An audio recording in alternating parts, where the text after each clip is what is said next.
প্রিয় দর্শক, আসসালামু আলাইকুম। আমন্ত্রণ সংবাদপত্র ও সংবাদ মাধ্যমগুলোর শীর্ষ সংবাদ নিয়ে বিশ্লেষণধর্মী অনুষ্ঠান ফ্রন্ট পেজ। স্বাগত জানাচ্ছি আমি বেনজির আহমেদ। আমাদের সাথে আজকে অতিথি হিসেবে আছেন হাসান হাফিজ, সম্পাদক দৈনিক কালের কণ্ঠ এবং সভাপতি জাতীয় প্রেস ক্লাব। হাসান ভাই, আপনাকে স্বাগতম। মূল অনুষ্ঠানে যাবার আগে আমরা দেখে নিব আজকের বিভিন্ন পত্রিকার প্রধান প্রধান সংবাদ শিরোনামগুলো। দৈনিক প্রথম আলো, নতুন পুরনো মিলিয়ে বড় মন্ত্রিসভা, শুরুতেই জটিলতার মুখে সংস্কার বাস্তবায়ন প্রক্রিয়া। দৈনিক আমার দেশ, তারেক রহমান প্রধানমন্ত্রী, 50 সদস্যের মন্ত্রিসভায় কে কোন মন্ত্রণালয়। দৈনিক ইনকিলাব, 17 বছর নির্বাসনে থেকে দেশে ফিরেই প্রধানমন্ত্রী, ইতিহাস গড়লেন তারেক রহমান। দৈনিক নয়া দিগন্ত, তারেক রহমান সরকারের যাত্রা শুরু, মন্ত্রী প্রতিমন্ত্রীর মর্যাদায় 10 উপদেষ্টা নিয়োগ। বাংলাদেশ প্রতিদিন, তারেক রহমানের নেতৃত্বে নতুন বাংলাদেশ। দৈনিক কালের কণ্ঠ, অনেক চ্যালেঞ্জ নিয়ে স্বপ্নযাত্রা, সংবিধান সংস্কার পরিষদের শপথ নেয়নি বিএনপি, নিয়েছে জামায়াত। দৈনিক ইত্তেফাক, সংবিধান সংস্কার পরিষদ শপথ নেননি বিএনপির এমপিরা, নিয়েছেন জামায়াত ও এনসিপির এমপিরা। প্রথমবার মন্ত্রী হলেন 32 জন। দৈনিক যুগান্তর, প্রধানমন্ত্রী তারেক রহমানের স্বপ্নযাত্রা, 50 সদস্যের মন্ত্রিসভার শপথ। দৈনিক সমকাল, বড় মন্ত্রিসভায় শুরু তারেক রহমানের, সেই খলিলুরকেই পররাষ্ট্রমন্ত্রী করল বিএনপি।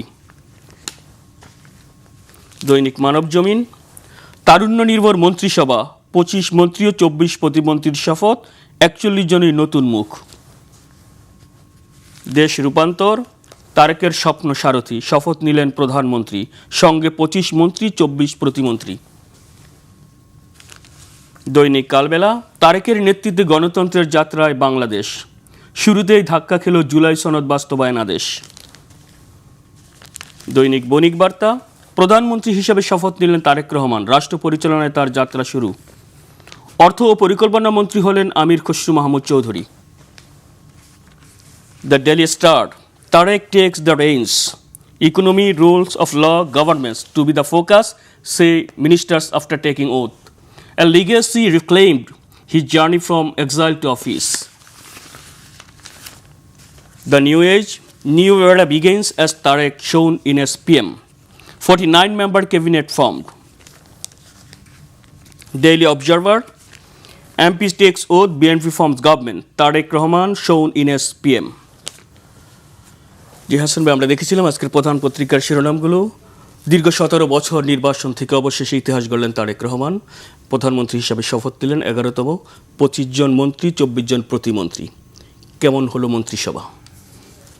তারুণ্যদীপ্ত এবং নতুন প্রজ্ঞা, যাদের দেশপ্রেম, ত্যাগ, তিতিক্ষা সব কিছুর একটা মূল্যায়ন আমরা দেখতে পাচ্ছি এটার মধ্যে। এবং আপনি বললেন যে উপদেষ্টা মণ্ডলীয় একটা গঠিত হয়েছে, 5 জন মন্ত্রী, 10 জন টোটাল এবং প্রতিমন্ত্রী 5 জন প্রতিমন্ত্রী। সুতরাং এর মধ্যে অনেকেই আছেন যারা আগে অনেকবার সরকার পরিচালনার সঙ্গে যুক্ত ছিলেন, তাদের অভিজ্ঞতা আছে, প্রজ্ঞা আছে, তো যোগ্যতাও আছে, দক্ষতাও আছে। ফলে একটা আমরা আশা করতে পারি যে আমরা যেটা স্বপ্নের বাংলাদেশ বিনির্মাণের যে স্বপ্ন আমরা দেখছি, গণতন্ত্রের যে অভিযাত্রা, জুলাই চেতনায় প্লাবিত হয়ে এখন ফেব্রুয়ারি মাস চলছে, ভাষা শহীদদের স্মৃতির প্রতিও শ্রদ্ধা জানাই। ভাষা শহীদ, মুক্তিযুদ্ধে শহীদ এবং জুলাইয়ের যারা শহীদ হয়েছেন সবার স্মৃতির প্রতি শ্রদ্ধা জানিয়ে মানুষের যে আকাঙ্ক্ষা এবং একটা সুন্দর একটা নির্বাচন আমরা পেয়েছি, রক্তপাতহীন একটা সহিংসতা মুক্ত, একটা বিস্ময়কর, একটা বিশ্বের কাছে আমরা একটা রোল মডেল হিসেবে নিজেদেরকে প্রতিষ্ঠা করতে পেরেছি। এই কৃতিত্ব কিন্তু বিদায়ী অন্তর্বর্তী সরকারকে অবশ্যই দিতে হবে। যদিও অনেক ক্ষেত্রেই তাদের ব্যর্থতা আছে, আইন শৃঙ্খলা পরিস্থিতির উন্নয়ন, অর্থনৈতিক বিপর্যয়কে মোকাবেলার ক্ষেত্রে দক্ষতার অভাব, পরিপক্কতার অভাব, দৃঢ়তার অভাব। তারপরেও একটা সুন্দর নির্বাচনের জন্য আমরা তাদেরকে অবশ্যই অভিনন্দন জানাবো। এবং নতুন যেই অভিযাত্রাটা শুরু হয়েছে গণতন্ত্রের স্বপ্নে এবং প্রত্যয়ে এবং আশাবাদে বুক বেঁধে মানুষ কিন্তু একটা বৈষম্যমুক্ত, শান্তি শৃঙ্খলায় পূর্ণ একটা ঋদ্ধ অর্থনীতির একটা বাংলাদেশের আমরা স্বপ্ন দেখছি। আমরা সবাই মিলে সম্মিলিতভাবে আশা করি সেই চ্যালেঞ্জটা মোকাবেলা করতে পারবো। নির্বাচনের বিরুদ্ধে ষড়যন্ত্র ছিল, দেশের ভিতরে ছিল, দেশের বাইরে ছিল, সেটাকে উপেক্ষা করে, অবজ্ঞা করে, প্রত্যাখ্যান করে আমরা কিন্তু দৃঢ়তার সঙ্গে আমরা নির্বাচন করে দেখাতে পেরেছি যে আমরা সত্যিকারের একটা সুসভ্য জাতি এবং আমরা শুধু ৩৬ জুলাই না, আমরা গণতন্ত্রে উত্তরণের ক্ষেত্রেও আমরা অবদান রাখতে পারি এবং ঐক্যবদ্ধ থাকতে পারি। ছোটোখাটো ত্রুটি থাকবে, আপনি যেটা বললেন সংস্কার হোঁচট খাচ্ছে, হ্যাঁ খেয়েছে। নির্বাচন নিয়েও কিন্তু অনেক শঙ্কা, সংশয় ছিল, উৎকণ্ঠা ছিল, নির্বাচন শেষ পর্যন্ত হবে কি না এবং সেখানে কত প্রাণহানি হবে। নির্বাচন পূর্ববর্তী সহিংসতায় কিন্তু কিছু প্রাণ ঝরেছে, সেটা সত্যি কথা, কিন্তু আমরা দেখেছি যে সুশৃঙ্খলভাবে সুন্দর একটা যে নির্বাচনটা একটা হয়েছে, 60% মতো ভোট পড়েছে সেখানে।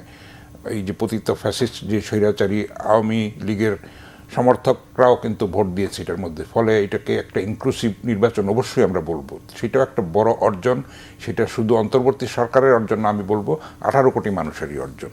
সুতরাং আমরা একটা স্বপ্নের আশা করতেই পারি। আমাদের যে প্রত্যয় এবং আমাদের কিন্তু প্রত্যেকের যার যার ক্ষেত্র থেকে এখনও ভূমিকা পালন করতে হবে, সরকারকে সহায়তা করতে হবে আইনশৃঙ্খলা পরিস্থিতির উন্নয়নে এবং বিপর্যস্ত যে অর্থনীতি সেটাকে পুনরুদ্ধারের জন্য, এবং যে কর্মসংস্থান নাই, বিনিয়োগ নাই, ফলে নানান ক্ষেত্রে কিন্তু অশান্তি, অসন্তোষ, সামনে রমজান আসছে, সেগুলি কিন্তু মোকাবেলা করতে হবে, সম্মিলিতভাবে মোকাবেলা করতে হবে। আমরা সেটাই আশা করব। তারেক রহমানের নেতৃত্বে যেই মন্ত্রিসভা গঠন হলো সেখানে আপনি বলেছেন, আমি বলেছি যে 41 জনই তারুণ্য নির্ভর, অভিজ্ঞতাও রয়েছে, পুরনো রয়েছে, তো সামনে তো অনেক চ্যালেঞ্জ। এই চ্যালেঞ্জ মোকাবেলায় এই মন্ত্রিসভা কতটুকু সক্ষম হবে সেটার জন্য তো দেখার জন্য আমাদের অপেক্ষা করতে হবে। তবে আমরা আশাবাদী হতে পারি, তরুণরাই তো দেশটাকে বদলে দেয়। 52 ভাষা আন্দোলনে তরুণরাই নেতৃত্ব দিয়েছে, রক্ত দিয়েছে, ভাষার মর্যাদাকে প্রতিষ্ঠা করেছে, 71-এ করেছে, 90-এ করেছে, আমরা জুলাইয়েও দেখেছি তরুণরাই কিন্তু সেই আমাদের আকাঙ্ক্ষিত বিজয়টা এনে দিয়েছে এবং প্রত্যাশার ক্ষেত্রটাকে তারা প্রসারিত করেছে।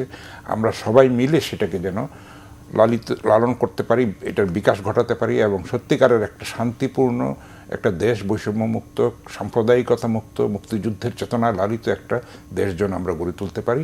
আমরা আশাবাদী হতে চাই, আমরা এটার জন্য অপেক্ষাও করতে চাই, কিন্তু তার শুধু অপেক্ষা করলেই তো হবে না, প্রত্যেকের যার যার ক্ষেত্র থেকে সহযোগিতা করতে হবে এই সরকারকে। দেশটা তো সবারই, তাই না? সুতরাং আমরা যেই শঙ্কা সংশয় ছিল নির্বাচন নিয়ে, সেটা দূর হয়েছে, সুন্দর নির্বাচন হয়েছে, এখন একটা মন্ত্রিসভা গঠিত হয়েছে এবং আমরা সবাই মিলে যেসব সংকট আছে, সেই চ্যালেঞ্জ আছে, সেগুলি আমরা সম্মিলিতভাবে মোকাবেলা করব। গুরুত্বপূর্ণ মন্ত্রণালয়গুলো, বিশেষ করে আপনার স্বরাষ্ট্র মন্ত্রণালয় সালাউদ্দিন আহমেদ, অর্থ ও পরিকল্পনা আমির খসরু মাহমুদ চৌধুরী, শিক্ষামন্ত্রী এহসানুল হক মিলন, এই যে গুরুত্বপূর্ণ মন্ত্রণালয়গুলো যাদেরকে দায়িত্ব দেওয়া হয়েছে, আমাদের আপনি যেটা ফোকাস দিলেন যে ল অ্যান্ড অর্ডার সিচুয়েশন, দ্রব্যমূল্যের ঊর্ধ্বগতি, এই যেইতে 3টা মন্ত্রী দেওয়া হলো, এদের ভূমিকা কি আর কি মনে করছেন? জনাব আমির খসরু মাহমুদ তো এর আগে বাণিজ্য মন্ত্রী ছিলেন, দীর্ঘকাল অভিজ্ঞ উনি, উনি আশা করি সেই সব চ্যালেঞ্জ মোকাবেলা করতে পারবেন অভিজ্ঞতা দিয়ে, প্রজ্ঞা দিয়ে এবং দেশপ্রেম দিয়ে, সদিচ্ছা দিয়ে এবং দুর্নীতিমুক্ত থেকে। আমরা আশা করব যে প্রত্যেকেই যার যার ক্ষেত্র থেকে। আপনি আরেকটা জিনিস দেখবেন যে জামাতের এমপিরা প্রথম ঘোষণা দিয়েছে তারা শুল্কমুক্ত গাড়ি নেবে না, প্লট নেবে না সরকারি, এবং বিএনপিও কিন্তু সেই কথাটা বলেছে। এটা কিন্তু একটা বিরাট ঘটনা। কারণ বিএনপি তো মানে রাজনৈতিক যদি বিচার করি পেটি বুর্জোয়া দল, তাদের কিন্তু সেরকম জামায়াতের মতো অত সংগঠিত, অত নিবেদিত প্রাণ এবং ডেডিকেটেড কিন্তু না। নানান মতের এখানে সংমিশ্রণ আছে, কিন্তু তাদের পক্ষেই যেই ত্যাগ স্বীকারটা আমরা দেখতে পাচ্ছি যে সংসদীয় দলের সবাই সিদ্ধান্ত নেওয়া হয়েছে শুল্কমুক্ত গাড়ি তারা নেবেন না এবং সরকারি প্লট নেবেন না, সেটাও একটা বিরাট ঘটনা। বাংলাদেশের ইতিহাসে আমরা এরকম আগে দেখেছি বলে মনে পড়ে না। তারেক রহমান ঠিকই বলেছেন, I have a dream, we have a dream. আসলে সেই ড্রিমটাকে বাস্তবায়নের জন্য এখন আমাদের সবাইকে কাজ করতে হবে, ক্ষুদ্র স্বার্থ, গোষ্ঠী স্বার্থ ভুলে গিয়ে দেশটাকে সবার আগে স্থান দিয়ে আমাদের যে সংকট আছে, পারিপার্শ্বিক যেই বিপদগুলি আছে, ভারতের সঙ্গে সম্পর্কে টানাপোড়েন আছে, আশা করি সেগুলি আস্তে আস্তে নেগোসিয়েশনের ফলে এটা দূর হবে এবং আমাদের মধ্যে যেই সংকটগুলি আছে, পানি সমস্যা, সীমান্ত সমস্যা, তারপরে হাসিনাকে প্রত্যর্পণের যে সমস্যা, এগুলি সবগুলি আশা করি আলাপ আলোচনার মাধ্যমে সমতার ভিত্তিতে, ন্যায্যতার ভিত্তিতে, সমমর্যাদার ভিত্তিতে আমাদের বন্ধুত্ব প্রসারিত হবে। আমরা সবারই বন্ধু, কারো আমরা শত্রু না। আমরা সেরকম একটা পররাষ্ট্র নীতি। ভারতের প্রধানমন্ত্রী কিন্তু আপনার কালকে শুভেচ্ছা জানিয়েছেন, তারেক রহমানকে আমন্ত্রণ বলেছেন, যে কোনো সময়ে আমন্ত্রণ জানিয়েছে এবং বলছে সম্পর্ক জোরদার। তো আমরা দেখেছি বিশেষ করে 5 আগস্ট পরবর্তী ভারতের সাথে আমাদের যেই সম্পর্কের টানাপোড়েন, হাসিনাকে ফেরত পাঠানো সহ বিভিন্ন বিষয়ে আমরা বারবার চেষ্টা করেছি, ওরা রেসপন্স করেনি, কিন্তু দ্বিপক্ষীয় সম্পর্কগুলো আলোচনা আলোচনা চলছিল। এই নির্বাচনের পর তারা বলেছিল যে নতুন সরকার আসার পরে সম্পর্কগুলো আরো এটা আরও আগেই বলেছে, ভারতের সেনাপ্রধানও বলেছে, সরকার প্রধানও বলেছে নির্বাচিত সরকারের জন্য তারা অপেক্ষমান। আমরাও আশা করব এই সরকার তাদের স্বাধীনতা সার্বভৌমত্বকে অক্ষুণ্ণ রেখে দেশের স্বার্থকে সবার আগে স্থান দিয়ে তারা যেন সেরকম বন্ধুত্বের ক্ষেত্রটা প্রসারিত করেন। যেসব ভুল বোঝাবুঝি আছে সেগুলি আশা করি দূর হবে, কারণ প্রতিবেশী তো আমরা বদলাতে পারবো না। তো আমাদের যে ক্ষতি হচ্ছে এই সম্পর্কে টানাপোড়েনের ফলে ভারতেরও ক্ষতি হচ্ছে। ফলে আমরা এমন একটা অবস্থা চাইবো, একটা সুন্দর একটা সলিউশন চাইবো এই সংকটের, যেখানে উভয় দেশ পারস্পরিক শ্রদ্ধার এবং আস্থার জায়গাটা যেন ফেরত আনতে পারে এবং সত্যিকারের বন্ধুত্বপূর্ণ একটা সম্পর্ক তৈরি হয়, সমতার ভিত্তিতে, ন্যায্যতার ভিত্তিতে এবং মানে পারস্পরিক শ্রদ্ধাশীলতার ভিত্তিতে। আমরা আগে একতরফা আমরা অনেক কিছু দেখেছি। ফ্যাসিস্ট সরকার, শেখ হাসিনা সরকার অন্যায়ভাবে ভারতকে সুযোগ সুবিধা দিয়েছে এবং এটা গর্ব করে বলেছেও যে সারা জীবন মনে রাখতে হবে। সেটা আমরা দেখতেও পাচ্ছি, অন্যায়ভাবে আশ্রয় দিয়ে রাখছে। তো এইগুলি কূটনৈতিক শিষ্টাচার বহির্ভূত। বাংলাদেশ বারবার ফেরত চেয়েছে, মৌখিকভাবে চেয়েছে, লিখিতভাবে চেয়েছে, তারা সেগুলির জবাব পর্যন্ত দেয় নাই। এগুলিও কিন্তু শিষ্টাচার বহির্ভূত এবং অসৌজন্যমূলক। এটা কিন্তু ভারতের গণতন্ত্রের ইতিহাসের সঙ্গে, ঐতিহ্যের সঙ্গে যায় না। তো তারা আশা করি সেটার থেকে তাদের বোধোদয় হবে, তারা যেটা অন্যায় করেছে সেটা সংশোধন করবে, শেখ হাসিনাকে ফেরত দেবে। এটার সঙ্গে আমাদের চুক্তি আছে, তাদের সঙ্গে বন্দি প্রত্যর্পণ চুক্তি আছে। তো সেইটার প্রতি তারা সম্মান দেখাবেন, না হলে কিন্তু আমরাও তো আমাদের এখানেও তো তারা তাদের বিচ্ছিন্নতাবাদীদের আশ্রয় দেওয়ার অভিযোগ তুলেছে অতীতে। তো এগুলি যেন ভুল বোঝাবুঝিগুলি দূর হয়, আমরা সেটাই আশা করব। আমরা একটা নতুন স্বপ্নে, নতুন প্রত্যয়ে এখন উদ্দীপ্ত। আমরা আশা করি ভারতও আমাদের সেইটার প্রতি শ্রদ্ধাশীল হবে এবং একটা বন্ধুত্বপূর্ণ সম্পর্ক আবার পুনরুদ্ধার করবে। ভূ রাজনীতিতে যেটা বলে আপনার যে তারেক রহমানের চ্যালেঞ্জ বা ভূ রাজনীতির প্রভাব, আমরা অনেক সময় মনে করি যে বাংলাদেশের রাজনীতিতে বিশেষ করে ডিপ স্টেটের ভূমিকা থাকে। এক্ষেত্রে আপনার যে নতুন চ্যালেঞ্জ তারেক রহমানের সামনে, ভূ রাজনীতি বিশেষ করে চীনের সাথে, জাপানের সাথে, ভারতের সাথে, এই সম্পর্কগুলোর ক্ষেত্রে কি ভূমিকা রাখবে তারেক? নতুন একটা তো মেরুকরণ আমরা দেখতেই পাচ্ছি। অবশ্যই আমরা মানে চীন যেহেতু বিশ্বের সর্ববৃহৎ অর্থনৈতিক শক্তি, সুতরাং চীনের সহায়তা আমাদের লাগবে। আমরা এর মধ্যে তিস্তা মহাপরিকল্পনার ক্ষেত্রে তাদের সম্পৃক্ত করতে পেরেছি এবং আপনি জানেন যে চীনে উদ্যোগে কিন্তু বাংলাদেশে 2টা আন্তর্জাতিক মানের বিশ্বমানের হাসপাতাল প্রতিষ্ঠা করা হচ্ছে। ভারত কিন্তু আমাদের মেডিকেল ভিসাও বন্ধ করে দিয়েছিল। আমাদের যেই চিকিৎসার জন্য তাদের উপরে নির্ভরতা ছিল সেগুলি অনেকাংশে আমরা কিন্তু স্বনির্ভর হতে চেষ্টা করছি। আমাদের দেশেও অনেক ভালো ভালো হাসপাতাল আছে, ভালো ভালো ডাক্তার আছেন। সেটাকে যদি সঠিক নেতৃত্ব দিয়ে, সঠিক ব্যবস্থাপনা করে, দুর্নীতিমুক্ত করে আরও তাদের মধ্যে দেশপ্রেমের সঞ্চালনটা আমরা ঘটাতে পারি, তাহলে এই সংকট থেকে আমরা উত্তরণ ঘটাতে পারি। আমরা যে ভারতে যেতে পারি না চিকিৎসার জন্য, তো আমাদের কি দেশে কি মহামারী হয়ে গেছে, বহু মানুষ মারা গেছে? আমার তো মনে হয় না সেটা। তো আমরা সব কিছুরই একটা বিকল্প থাকে, এটা আল্লাহ সেইরকম ব্যবস্থা করে দেন। প্রকৃতিতে, পৃথিবীতে অনেক উইন্ডোজ খোলা আছে, একটা বন্ধ হলে আরেকটা খুলে যায়। আমরা এখন স্বনির্ভর হব, আমরা পরিস্থিতি আমাদেরকে বাধ্য করবে। একসময় গরুর জন্য আমাদের ভারতে নির্ভর করতে হইতো কোরবানির সময়, তো সেটা বন্ধ হয়েছে। তো আমরা কি এখন আমাদের স্বনির্ভর হয়েছি না? আমরা অবশ্যই হয়েছি। পেঁয়াজের জন্য এটা নিয়ে কত রাজনীতি হয়েছে, সংকটের সময় বন্ধ করে দেওয়া হয়েছে, ক্রাইসিস তৈরি করা হয়েছে। তো সেটার ক্ষেত্রে আমরা অনেকখানি কাটিয়ে উঠেছি। সেটার জন্য দরকার সঠিক নেতৃত্ব, মানে সদিচ্ছা এবং দেশপ্রেম এবং অঙ্গীকার, দৃঢ়তা, যেটা অন্তর্বর্তী সরকারের অনেক ক্ষেত্রে আমরা লক্ষ্য করি না। এখন নির্বাচিত সরকার জনগণের ম্যান্ডেট নিয়ে এসছে, বিপুল ম্যান্ডেট নিয়ে এসছে। তা আমরা আশা করব যে তাদেরকে এটার বিপজ্জনক দিকও কিছু আছে, সেটার ব্যাপারে সতর্ক থেকে তারা যেন সাফল্যের সঙ্গে, দৃঢ়তার সঙ্গে দেশটাকে পরিচালনা করে এবং দেশটা যেন সত্যিকার অর্থে মাথা উঁচু করে বিশ্ব দরবারে আমরা প্রমাণ করতে পারি যে হ্যাঁ, আমরা সুসভ্য জাতি, আমাদের যোগ্যতা আছে, মেধা আছে, অবশ্যই আমরা একটা উন্নত বিশ্ব অংশ হতে সক্ষম। আরেকটা বিষয় আবার দেশে আসছে যে জুলাই সনদ নিয়ে আপনি দেখেছেন গতকাল জুলাই সনদ সংস্কার পরিষদ যেটা, সেখানে কিন্তু বিএনপি শপথ নেয়নি এবং এর কারণে আপনার জামায়াত কিন্তু মন্ত্রিসভার শপথ বর্জন করেছে, জামায়াত এনসিপি। এবং সেক্ষেত্রে আজকে সকালেও জামায়াত নেতা এবং সংসদীয় বিরোধী দলীয় নেতা জামায়াত আমির বলেছেন জুলাই সনদ বাস্তবায়ন না হলে কোনো ছাড় দেওয়া হবে না। সকালে এক অনুষ্ঠানে উনি বলেছেন। অন্যদিকে আপনার এই যে জুলাই সংস্কার পরিষদে বিএনপি আপনার শপথ নেয়নি, এই হিসাবে কেউ কেউ বলছে এটা নিয়ে একটা বিতর্কের সৃষ্টি হয়েছে, আবার একটা জটিলতার সৃষ্টি হয়েছে। এটা কিভাবে দেখছে? আশা করি জটিলতাটা কেটে যাবে। অনেক জটিলতাই তো ছিল, তাই না? আপনার গণভোট আগে হবে না পরে হবে, স্থানীয় সরকার নির্বাচন আগে হবে না পরে হবে, তারপরে জুলাই সনদের শেষ মুহূর্তে গিয়ে আগের দিন এনসিপি শপথ স্বাক্ষর স্বাক্ষর করেছে। তো এরকম অনেক নাটকীয়তা আমরা দেখছি। তবে যতটা সম্ভব ভুল বোঝাবুঝিটাকে এড়িয়ে এই সবাই মিলে একটা কিন্তু ছাড় দিয়ে একটা মানে পারস্পরিক শ্রদ্ধা এবং আস্থার জায়গাটা তৈরি করে যেন এগিয়ে যায়, সেটার কিন্তু দায়িত্বটা সবারই। সরকারি যেরকম আছে, বিরোধী দলেরও কিন্তু দায়িত্ব ছিল তার ভূমিকা পালন করাটা আমরা প্রত্যাশা করি, আশা করি। সেটা এখন ছোটোখাটো ভুল ত্রুটি হবে, সেগুলির মাধ্যমেই আমরা এগিয়ে যাব। নির্বাচন নিয়েও কিন্তু কত সংকট শঙ্কা, কত প্রশ্ন, কত ফ্যাকরা তোলা হয়েছিল, কিন্তু শেষ পর্যন্ত নির্বাচন তো হয়েছে না?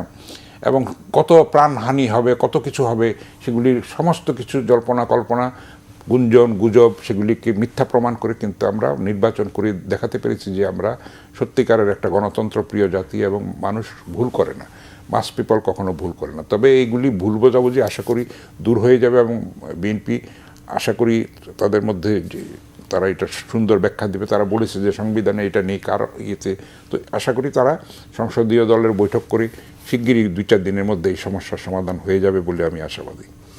আপনার তত্ত্বাবধায়ক সরকার যে আপনার ইউনূস নেতৃত্বাধীন 18 মাস ছিল, উনি বিদায় নিয়েছেন।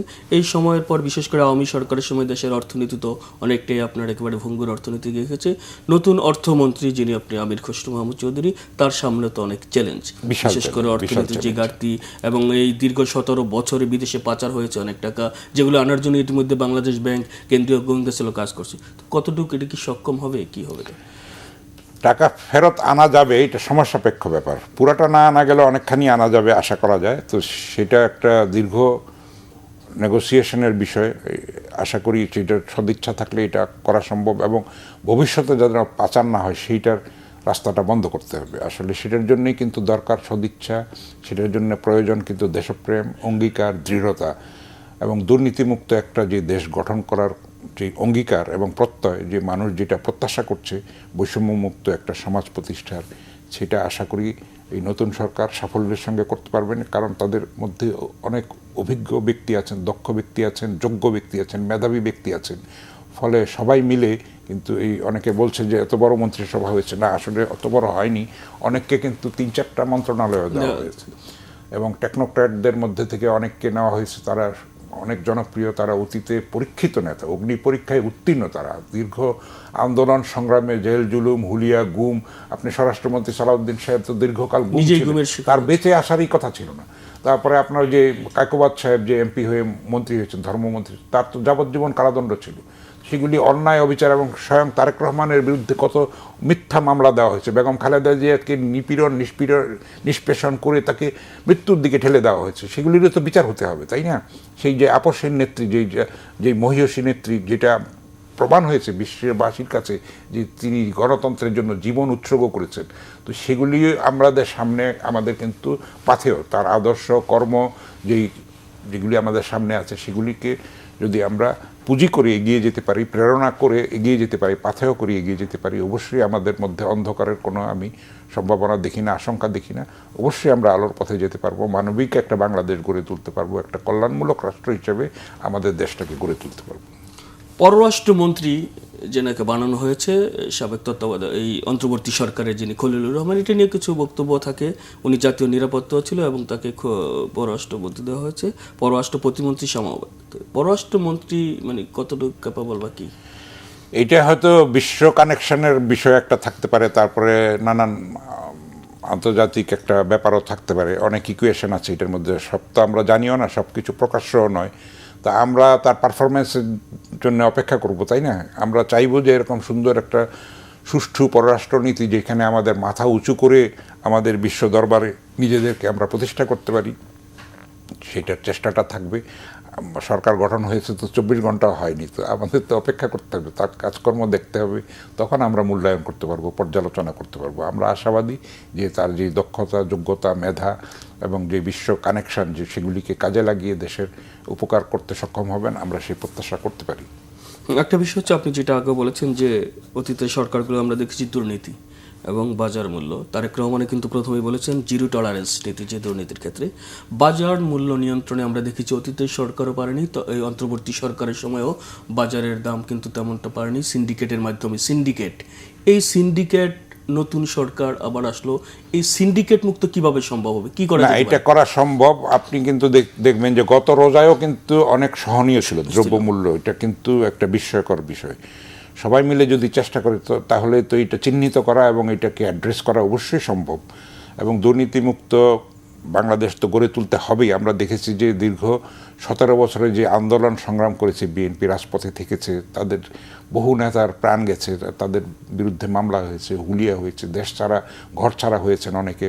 তো তাদের যে ত্যাগ, যে তিতিক্ষা, তার মধ্যেও তারা অনেকে কেউ কেউ উচ্ছৃঙ্খল আচরণ করেছেন, অসদাচরণ করেছেন, চাঁদাবাজি করেছেন, সেটার জন্য যেই অ্যাকশন নেওয়া হয়েছে পার্টির পক্ষ থেকে সেটাও নজিরবিহীন। এবং অনেক কেন্দ্রীয় নেতাও তার মধ্যে পড়েছেন, তাদেরকে বহিষ্কার করা হয়েছে, তাদেরকে তারপরে অনেক শাস্তি দেওয়া হয়েছে, সেটাও কিন্তু একটা বিশাল ঘটনা। ফলে আমরা চাইবো একটা বড় পার্টির মধ্যে একটা যখন থাকে তখন এইসব ভুলভ্রান্তি, এইসব পদস্খলন কিছু না কিছু তো হবেই। তার মধ্যে সেটার নেতৃত্ব যদি কঠিন থাকে, দৃঢ় থাকে, তাহলে অবশ্যই সেটাকে কন্ট্রোল করা সম্ভব। আমরা সেটা দেখেছি এবং গুণগত পরিবর্তন আমরা লক্ষ্য করছি। আপনি এটা ভাবতে পারেন যে এমপিরা শুল্কমুক্ত গাড়ি নেবে না এবং প্লট নেবে না, এটা আমি তো আর দেখি নাই আমাদের বাংলাদেশের এই 55 বছরের ইতিহাস।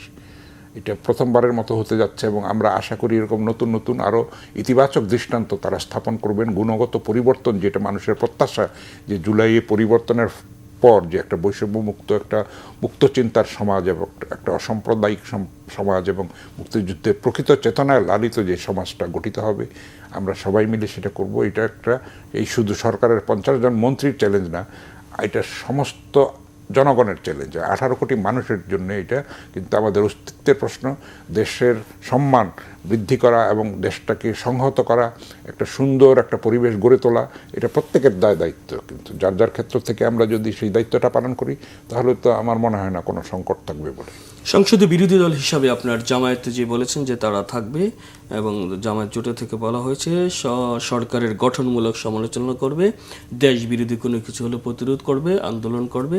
তবে একই সাথে আবার এনসিপির পক্ষ থেকে তারা একটা নতুন কনসেপ্ট দিয়েছে, ছায়া শ্যাডো পার্লামেন্ট বা ছায়া মন্ত্রী। সেটাকেও বিএনপি স্বাগত জানিয়েছে। আমরা অতীতে দেখেছি, আমরা অতীতে দেখেছি যে একটা গৃহপালিত বিরোধী দল থাকে, সেই এরশাদের আমলের থেকে আমরা দেখেছি। তারপর হাসিনার সময় তো তিনটা প্রহসনমূলক নির্বাচন হয়েছে এবং আপনি দেখেন যে জনতার ভোটে কিন্তু জাতীয় পার্টি কিন্তু নিশ্চিহ্ন হয়ে গেছে, একটাও তারা সিট পায় নাই।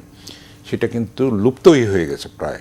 মানুষ প্রত্যাখ্যান করেছে, মানুষের প্রজ্ঞা দিয়ে, তাদের বিবেচনা বোধ দিয়ে তারা মূল্যায়ন করেছে যার যার ভূমিকার। সুতরাং আমরা একটা শক্তিশালী বিরোধী দল চাইব, সেটা গণতন্ত্রের জন্য প্রয়োজন, গণতন্ত্রের সৌন্দর্য সেটা, কিন্তু সেটা যেন শালীনতার মধ্যে থাকে, শিষ্টাচারের মধ্যে থাকে, এটা আমরা চাইব। তো এটা একটা ভালো লক্ষণ যে নির্বাচনে যত কাদা ছোড়াছুড়ি আশঙ্কা করা হয়েছিল অতটা হয় নাই। এটাও একটা কিন্তু গুণগত পরিবর্তন। আমরা খালি রাতারাতি কোনো কিছু তো আমরা আশা করতে পারি না, তো অনেক কিছু এর মধ্যে কিন্তু পরিবর্তন হয়েছে এবং ভালো পরিবর্তন হয়েছে। সুতরাং সেটাকে আমরা অবশ্যই স্বাগত জানাবো। এবং অন্তর্বর্তী সরকারও কিন্তু এই 18 মাসে কিন্তু অনেক ব্যর্থতা সত্ত্বেও একটা সুন্দর নির্বাচন উপহার দিয়েছে। এইটাও একটা বিশ্বের রোল মডেল, একটা সময় নিয়েছে তারা।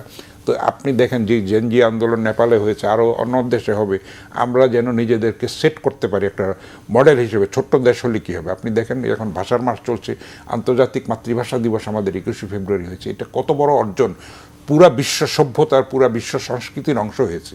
সারা পৃথিবীতে কিন্তু 21শে ফেব্রুয়ারিতে মাতৃভাষা দিবস পালিত হয় সম্মানের সঙ্গে, ভাবগাম্ভীর্যের সঙ্গে, মর্যাদার সঙ্গে। তো সেইটা কত বড় অর্জন। এবং আমাদের যেই আন্দোলন হয়েছে 36 জুলাই, সেটার যেই পরিণতির দিকে আমরা এগিয়ে যাচ্ছি এবং একটা বড় হার্ডলস আমরা এখন পার হলাম। নির্বাচনটা ছিল একটা বড় একটা চ্যালেঞ্জ, সেটা আমরা সুন্দর সাফল্যের সঙ্গে সুষ্ঠুভাবে অংশগ্রহণমূলক, অবাধ এবং স্বচ্ছ নিরপেক্ষ প্রত্যেকের ভোটাধিকার নিশ্চিত করার যেই, আমি তো ভোট দিতে পেরেছি, আগে তো ভোট দিতে গিয়েও ফেরত আসতে হয়েছে। তো সেই কলঙ্ক থেকে একটা সেন্স অফ বিলঙ্গিং রাষ্ট্রের সঙ্গে, আমি যে রাষ্ট্রের অংশ, রাষ্ট্রের যে আমি মালিক জনগণের একজন হিসেবে, তো সেই বোধটা প্রতিষ্ঠিত হয়েছে। এবং আস্তে আস্তে আরও মানে এই রাজনীতির যে দুর্বৃত্তায়ন, সেটা অনেক ক্ষেত্রে দূর হবে আমরা প্রত্যাশা করব। যেখানে সমস্যা হবে আবার ভোটের জন্য যেতে হবে, দুর্বৃত্ত হলে, স্বজনপ্রীতি করলে, অন্যায় করলে, শোষণ করলে, স্বৈরাচারী হয়ে উঠলে মানুষ তাদেরকে জবাবদিহিতার মধ্যে আনবে, ভোট দিবে না, প্রত্যাখ্যান করবে। জাতীয় পার্টিকে প্রত্যাখ্যান করেছে না, করেছে তো। তো আওয়ামী লীগও কিন্তু সেভাবে নিষিদ্ধ আছে। তো আওয়ামী লীগও আশা করি সংশোধিত হয়ে ভবিষ্যতে রাজনীতিতে আসবে, অবশ্যই আসবে, তারাও দেশের অংশ। তো কিন্তু তাদেরকে সেই আগের মানসিকতা পরিবর্তন করতে হবে, মানুষকে ভালোবাসতে হবে এবং দুর্নীতি থেকে মুক্ত হতে হবে, স্বজনপ্রীতি থেকে, ক্ষমতা কুক্ষিগত করার মানসিকতার থেকে মুক্ত হতে হবে। তখন সবাই মিলে আমরা দেশটাকে গড়ে তুলব, সবাই মিলে দেশে বসবাস করব। জুলাই সনদের মাধ্যমে আপনার সাবেক যেই প্রধান উপদেষ্টা বলে গেছেন যে এই জুলাই সনদ যে করে গেছে এর ফলে ফেসিবাদীদের ক্ষমতা বা ফেসিবাদ আসার চিরতরে বিলুপ্ত হবে, অর্থাৎ কেউ যদি আবারও সেটাও হয় এটা বিলুপ্ত হবে, এটা কিভাবে দেখেন? আপনি কাগজ দিয়ে তো কিছু করতে পারেন না। শেখ হাসিনাও বলেছিল সংবিধানে এমন কিছু করেছে যে কখনো আর কু হবে না, তো কিছু হইলে তো সেটা সংবিধান ফেলে দিল, তো সমস্যা তো নাই। এখন বিএনপি যেই নিরঙ্কুশ সংখ্যাগরিষ্ঠতা, তারা যে কোনো সময় সংবিধান ইচ্ছা করলে বদলাতে পারে, তাদের সেই ক্ষমতা জনগণ দিয়েছে। তো এখন ভিতর থেকে মানসিকতাটা পরিবর্তন করতে হবে যে আমরা সত্যিকারের একটা ফেসিবাদ মুক্ত, একটা স্বৈরাচারী মানসিকতা মুক্ত, একটা গণতান্ত্রিক একটা দেশ গড়ে তুলব। আস্তে আস্তে সেটা হবে, একদিনই সেটা হয়ে যাবে না, এক মাসই হয়ে যাবে না। এই সরকারের বয়স তো 24 ঘন্টা হয় না। আজকে তারা প্রথম অফিসে যাবে এবং প্রথম মন্ত্রিসভার বৈঠক হবে, সচিবদের সঙ্গে প্রধানমন্ত্রীর বৈঠক হবে। আস্তে আস্তে আমরা অপেক্ষা করি, দেখি। আমরা তো আশাবাদী হতে চাই এবং তাদেরকে সহায়তা করতে চাই। দেশটা তো সবাই মিলে আমরা একটা ইতিবাচক গুণগত পরিবর্তনের বাংলাদেশ আমরা চাই, যেখানে মানুষের স্বপ্ন লালিত হবে, স্বপ্ন পূরণ হবে এবং বৈষম্য থাকবে না, শোষণ থাকবে না, অন্যায় থাকবে না, স্বৈরাচার থাকবে না, দুর্বৃত্তায়ন থাকবে না, স্বজনপ্রীতি থাকবে না, সম্পদ পাচার, ধর্ষণের সেঞ্চুরির সংস্কৃতি থেকে আমরা যেন নিজেদেরকে মুক্ত করতে পারি। বিএনপি নেতৃত্বাধীন যেই সরকার, যে নবযাত্রা, আগামী আপনাকে যদি বলা হয় যে আগামী 100 দিনের মধ্যে তাদের কর্মপরিকল্পনাগুলো হলে কোন বিষয়গুলি সবচেয়ে বেশি গুরুত্ব দেওয়া উচিত? অর্থনৈতিক সংকটটা হচ্ছে প্রধান। সেখানে কিন্তু এত বড় ঋণের বোঝা আমাদের কাঁধে আছে, তারপরে ঋণ শোধ করতে হয়। এখন রেমিটেন্স যতই আসে সেটা ঋণ শোধ করতে চলে যায়। আপনার বিনিয়োগ বন্ধ হয়ে আছে দীর্ঘদিন ধরে, কর্মসংস্থান নাই, সেগুলিকে অ্যাড্রেস করতে হবে। তারপরে আপনার অর্থনীতিটাকে চাঙ্গা রাখতে হবে, এটা হলো সবচেয়ে বড় চ্যালেঞ্জ। তো শান্তি শৃঙ্খলা অনেকখানি, পুলিশ কিন্তু অনেকখানি ঘুরে দাঁড়াতে সক্ষম হয়েছে, সেটাকে স্বীকার করতে হবে। প্রথম দিকে তারা ছিল এবং পুলিশকে যেভাবে অন্যায়ভাবে ব্যবহার করেছে ক্ষমতা কুক্ষিগত করে রাখার জন্য, ব্যক্তিগত গোষ্ঠীগত একটা বাহিনী হিসাবে যেভাবে তাদেরকে ধ্বংস করে দেওয়া হয়েছে, প্রত্যেকটা ইনস্টিটিউশন, বিচার ব্যবস্থা বলেন, শিক্ষা ব্যবস্থা বলেন, প্রশাসন বলেন, পুলিশ বলেন, সব জায়গায় কিন্তু একটা ধ্বংসের একটা স্তূপের থেকে, একটা দগ্ধ একটা অবস্থা থেকে কিন্তু আমরা একটা উত্তরণের দিকে যাচ্ছি। সুতরাং এটা কিছুটা সময় তো লাগবে, আমাদের জন্য অপেক্ষা করতে হবে, ধৈর্যের পরিচয় দিতে হবে এবং সহযোগিতা করতে হবে। তাহলেই আমরা একটা সত্যিকারের সমৃদ্ধ, বৈষম্যমুক্ত, প্রগতিশীল, মুক্ত চিন্তার একটা বাংলাদেশ আমরা গড়ে তুলতে পারব। তারেক রহমানের নেতৃত্বে আপনার 50 সদস্যের যেই মন্ত্রিসভা, এবং এই মন্ত্রিসভা আপনার অর্থনৈতিক পুনরুদ্ধার, রাজনৈতিক সহ, পাশাপাশি বিরোধী দল যে বলছে যে যখন তারা, আমরা দেখছি যে শপথের আগের দিনে কিন্তু 11 দলীয় জোট মিছিল করেছে আপনার রাজধানীতে। তো এখন এই বিরোধী দল যদি গঠনমূলক সমালোচনা করে সংসদে এসে, সংসদ প্রাণবন্ত হবে, কার্যকর হবে, একই সাথে যদি তারা রাজপথও থাকে, সেটা কতটুকু হবে?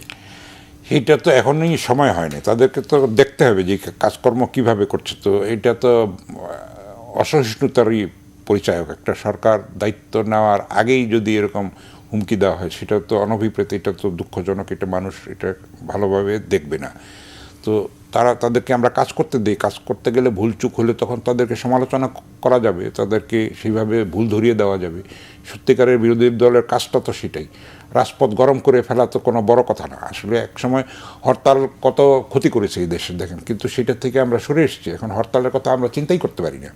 তো এইভাবে আস্তে আস্তে কিন্তু আমাদের পরিবর্তনটা কিন্তু ভিতর থেকে হচ্ছে, অনেকখানি হচ্ছে।